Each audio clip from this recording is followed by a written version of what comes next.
And then the next thing I heard was a funny pop. Derek Redman has a torn hamstring in his right leg. After only 150 meters, his quest for an Olympic medal is over. That's really what we're here to talk about is resilience. I spent the next year and a half, the next 18 months, I had 7 operations on my hamstrings to try and get me back into shape, into training. So I'd have an operation, go for all the rehab, get back into training. A few weeks into training, pop the hamstring would go again. So I'd go back into hospital, have another operation, spend a bit more time doing the rehab, get back into training after a period of time, pop the hamstring, went again. This went on 7 times continuously. It was like Groundhog Month as opposed to Groundhog Day. And after the 7th operation, the surgeon who performed all 7 operations called me up and said, come and see me. We need to have a discussion. So me, my dad and my coach went to see him. And he basically told me my hamstring was buggered. My athletics career is over. You're never going to compete for your country again. So stop putting yourself through this. Give up your jogging, he called it, by the way, and go and get yourself a real job. So he upset me by calling my career jogging, number one. And number 2, the other thing out of all those things that really upset me was him telling me I'd never compete for my country again. Because I kind of knew my hamstring had it. I know that wasn't, didn't need to be in the medical field to understand that. I also knew that that's got some effect on my career, surprise, surprise. But him telling me I was never going to compete for my country again really, really messed me up. I'm going to fast forward 2.5 years, nearly 3 years later, and due to time, I can't tell you the whole story, but fast forward 2.5, 3 years later, I sent that same surgeon a photograph of me playing basketball for England. And I actually signed it to him personally. And I remember putting to Dr. Cobb, thank you very much for your confidence. Signed Derek Redman, international athlete and international basketball player.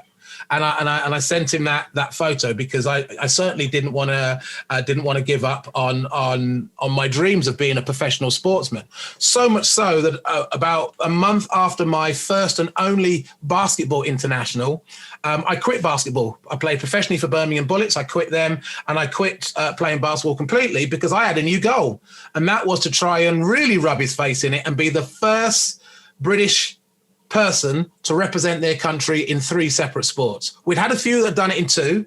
No one had done it in 3. And my other love was rugby. So I took up rugby, played local league. Then I got picked professionally to play for Coventry, played professionally. Then I got into rugby sevens in a big way. And I did try out for England on 2 occasions for the England rugby sevens team, but didn't quite make it.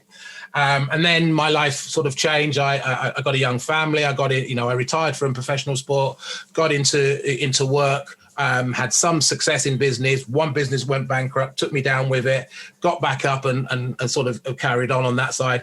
And I've continued in sport, even at the tender age of 57, as Gary alluded to. I'm now a semi-pro boxer and in my 30s and 40s, I went from racing motorcycles where I became national champion with the team that I owned in 2011. I took up kickboxing. I became national champion in 2014, I think it was. I then got into boxing and, as I say, turned semi-pro. I've had 9 fights so far, won them all. Now, the whole, I guess, overlying thing about that is I am pretty resilient. I am someone that never gives up, never will say no to anything, and I'm prepared to challenge myself. As in my role now as a business performance coach, motivational speaker, author, whichever you want to use, I advocate one simple thing, that the mindset of a successful sports person is no different to the mindset of a successful business person. I wrote a book a few years ago called Sport is a Business and Business is a Sport, because I don't see a difference between the two. The way that you approach it, the mindset that you take is exactly the same. The only difference is the actual activity that we take part in.